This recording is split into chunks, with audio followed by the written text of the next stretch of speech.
Welcome to Friday Friends, RI Elder Info's weekly look at the organizations and individuals providing resources for Rhode Island seniors, caregivers, and professionals.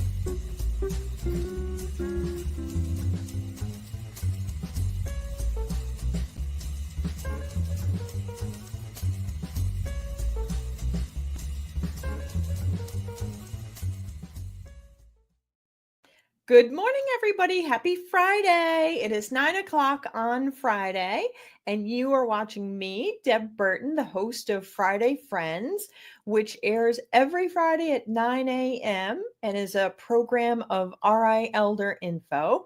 And Friday Friends is designed to help you or someone you know get the information that they need. So it's really important that you help us get the word out and hit the share, the like, the bells, the whistles, all those social media cues that say, hey, check this out.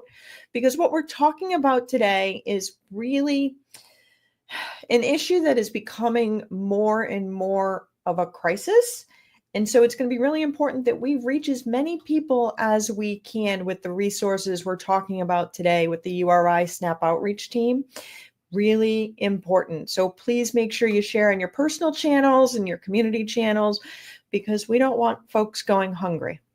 So as you all know, RI Elder Info is a 501c3 nonprofit, and we could not do this without the help of our sponsors and our donors. So a big thank you to Point 32 Health Foundation and United Healthcare, and a special shout out to McCarthy Law. Here's a message from McCarthy Law. Here at McCarthy Law, we practice in the areas of estate planning, long-term care planning, elder care law, and residential real estate. Our focus is really on providing peace of mind to our clients. If you're interested in scheduling a consultation with our office, you can feel free to reach out to us at 401-541-5540. You can also reach out via website at www.mccarthylawri.com. You also should check out our social media, both on Facebook, Instagram, and LinkedIn for some helpful tips and tricks. Welcome, Robin from URI. How are you? I'm well. I'm very well, Deb. Thanks for having us. No, you know, what you're doing down at URI now with this effort, I think is so important with all the changes going on in the world. So can you share with everybody what it is that you do down there in your role at URI? So as part of the Feinstein Center for Hunger-Free America, started by Dr. Kathleen Gorman, we house the SNAP Outreach Project, and we have a 1-866 information line that folks can call and leave a message, and we check messages every day, and we get back to people as soon as we can. And we assist in increasing access to SNAP benefits. So we are like the in between them and DHS. So if they have questions, we can get back to them a little quicker, usually. Okay. Now, when you say SNAP, what exactly is SNAP for people who aren't familiar with that term? So SNAP stands for the Supplemental Nutrition Assistance Program. It was formerly food stamps. Okay. And it is a benefit that increases purchasing power for groceries for people who are eligible. Who might be eligible for SNAP benefits, or formerly known as food stamps? Who might be eligible?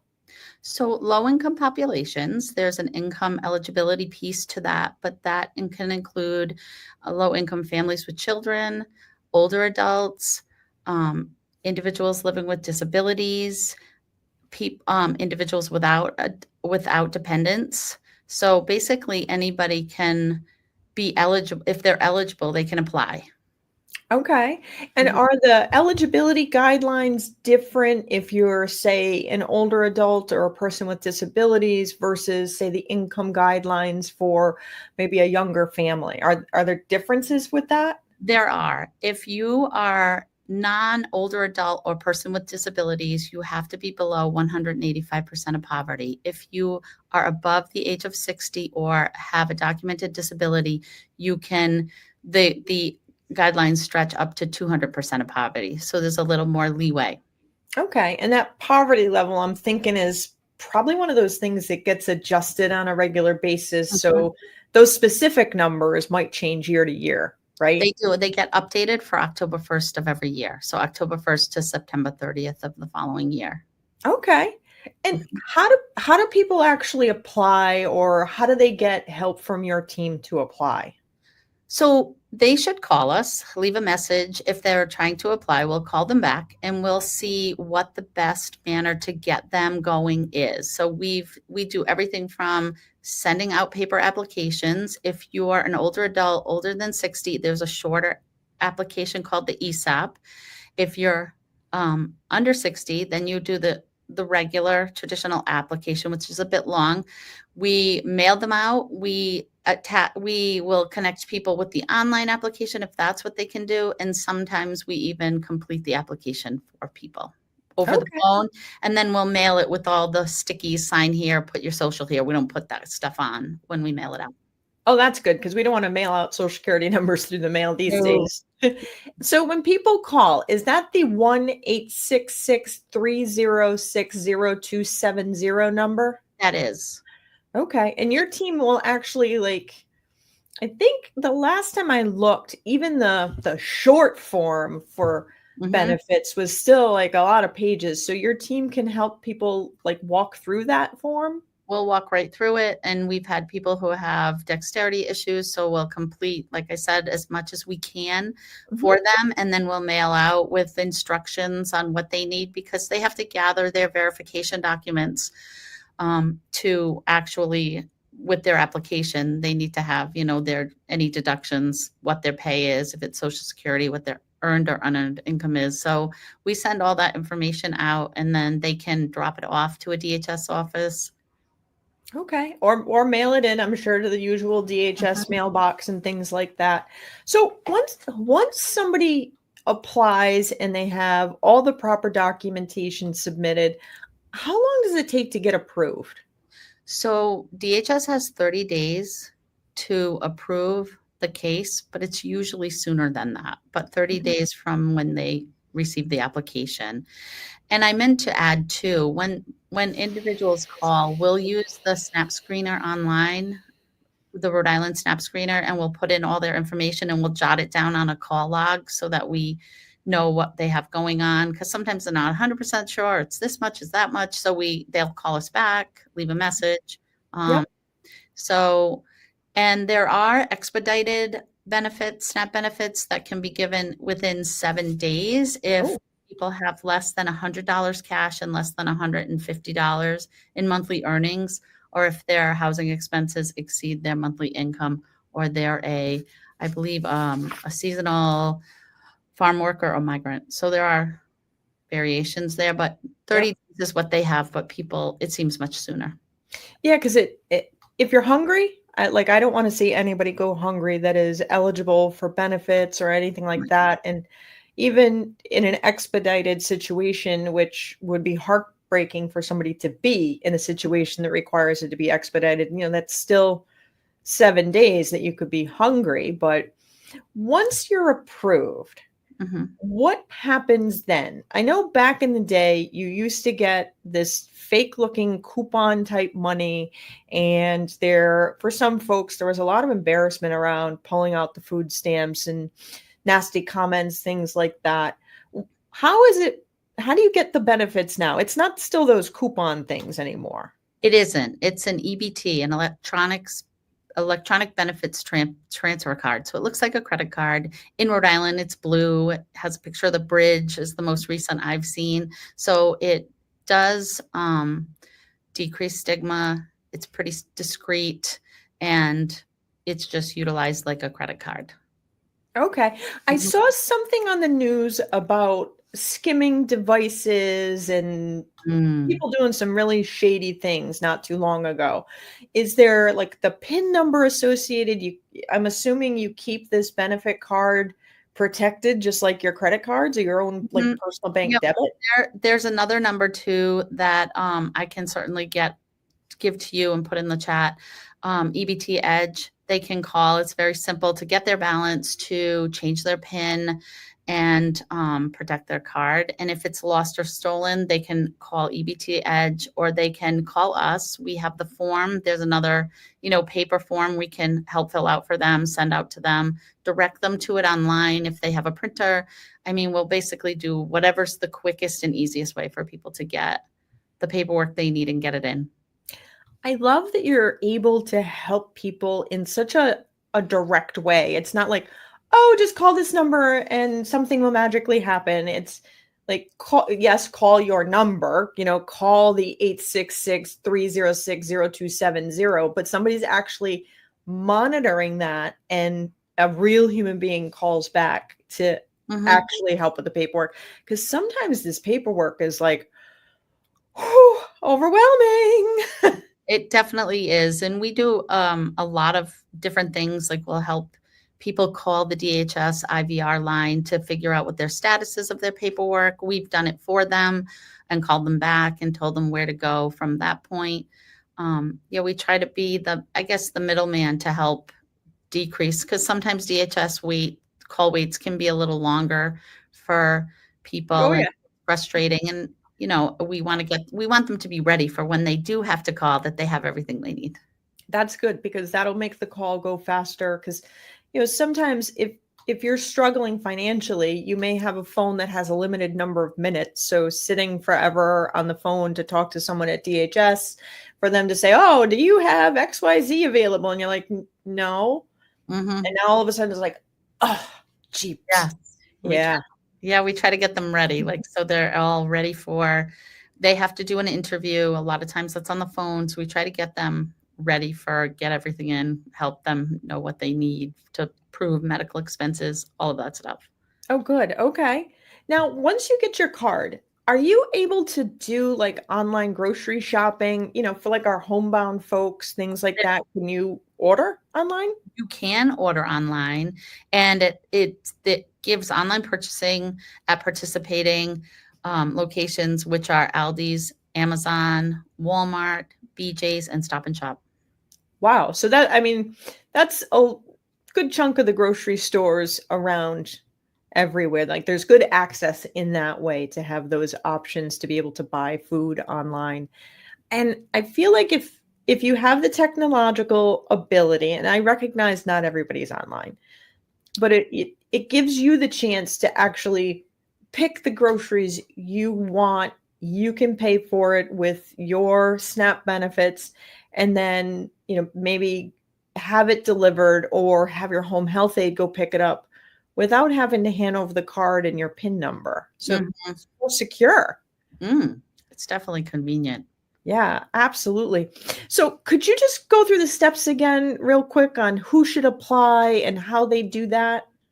So when anybody thinks they might be eligible, right, they should just call the SNAP outreach information line, and we'll help them through that. So they need to know what they take in, whether it be Social Security. If they're working, they need to know what at least their monthly intake is, and we'll screen them right over the phone for eligibility, and we'll do the deductions. We'll figure out what deductions they need to get, and we'll say, it looks like from what you're telling us, you're eligible, and we'll encourage them to apply. And then we'll take them to the next step of the application. How are we going to get it to you? And like I said, we'll email applications out if they have a printer. We'll snail mail out if they don't.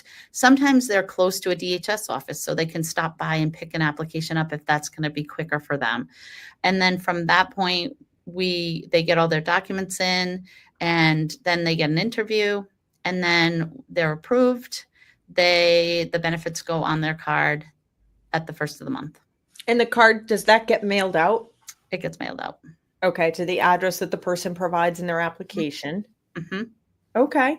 Now, if somebody watching is maybe a resident service coordinator or a case manager or a professional, does your team provide training like in the housing or in a senior center or other community groups? Are you guys able to provide that kind of training to professionals so that they also know how to help people apply? We are setting up trainings. I know in the past, the former team was providing trainings. We've scheduled some trainings in April and May because I'm also teaching faculty here. So I have classes and students. So as soon as the semester ends, we are ramping up to do some trainings. So this will be the first trainings I do. We're really excited to get in the community and do that. I think we have training with Ripen. And Coming then up soon, probably, right? Mhm. Awesome. So yeah, with some community impact workers and things like that. So I'm hoping there'll be more.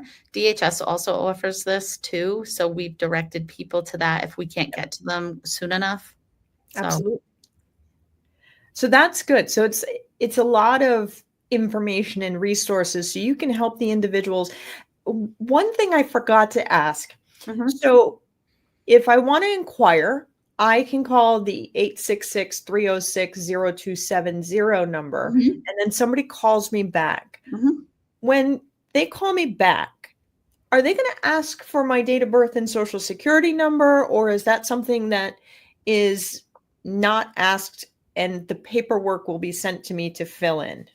So if you're applying for the first time, we will not ask those unless if I'm completing the application for somebody, I'll put the date of birth in there, never the social security. Okay. If they're calling on a question on an active case, in other words, their SNAP benefit changed or they need to do recertification and they're not sure what paperwork they need or what they should write, then we may ask for that so that we can call for them and check their status and find out more. But if they want to call themselves, we just tell them to have those things ready. Exactly. That makes sense. I always get worried about, those shady folks out there saying, "Hey, I'm going to help you with SNAP. Give me your name, date of birth, social security number, and credit card." Like, Yes, and we definitely do not ask most of the time. It's perfect. if somebody is like, I need you to help me. I need you to call for me. Okay. And go through the prompts, and Perfect. figure out where they're at for their status. And we keep everything, all of our paperwork confidential, locked file. Excellent. And you do, if somebody has questions about changes in the amount that they're receiving or renewing, you guys, the URI SNAP outreach team, can help people with all of that as well. We'll try to figure it out with them. And then, sometimes we do have to refer them to DHS, but at least I think we try to set them up the best that they can be for that call in case there is a wait, that they have the questions that they need to ask. They can ask for the paperwork they want or what they need to submit. Awesome. Awesome. Awesome. Awesome. Robin, I am so glad that you came on because hunger is increasing. The cost of housing, the cost of everything is going up. And I know doing paperwork can feel really overwhelming. So I appreciate you taking the time to come on and share that you guys can really help people, not just kind of a fluffy, "Oh, it'll be fine, just do the paperwork," but like help walk people through it. I appreciate that. Yep. And we have until the end of May, we'll have somebody is in the office all day, 8 to 4. Perfect. So, yep, we check messages, like I said, every day. And then we have somebody there. So they might set up our employee Grace. She will make a time if somebody needs her to do the application. The same for me. I'll make a time that either they can call me or I'll call them and we'll do the application for them.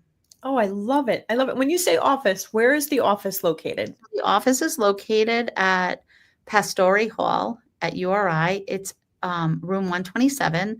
Okay. And that's where the hotline lives, or the information line. And it's right near the Memorial Union, if you are familiar with the University of Rhode Island.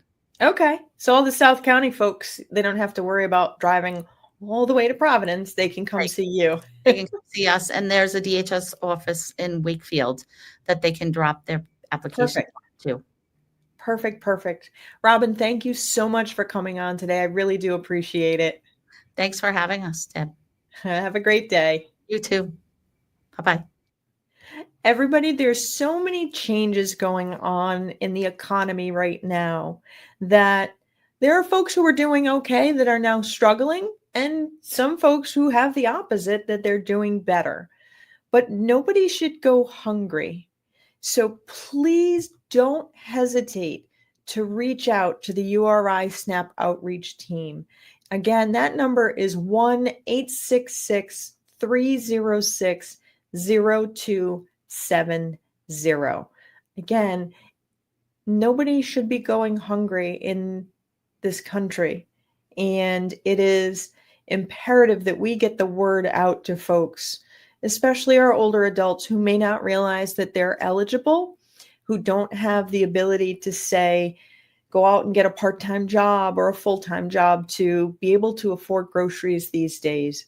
So again, spread the word, hit the like, hit the share. We are all in this together, and together we will do well.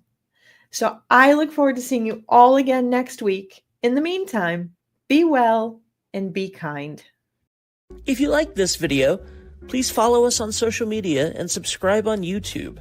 For more information, visit rielderinfo.com or call 401-585-0509. If you have any questions, email deb@rielderinfo.com.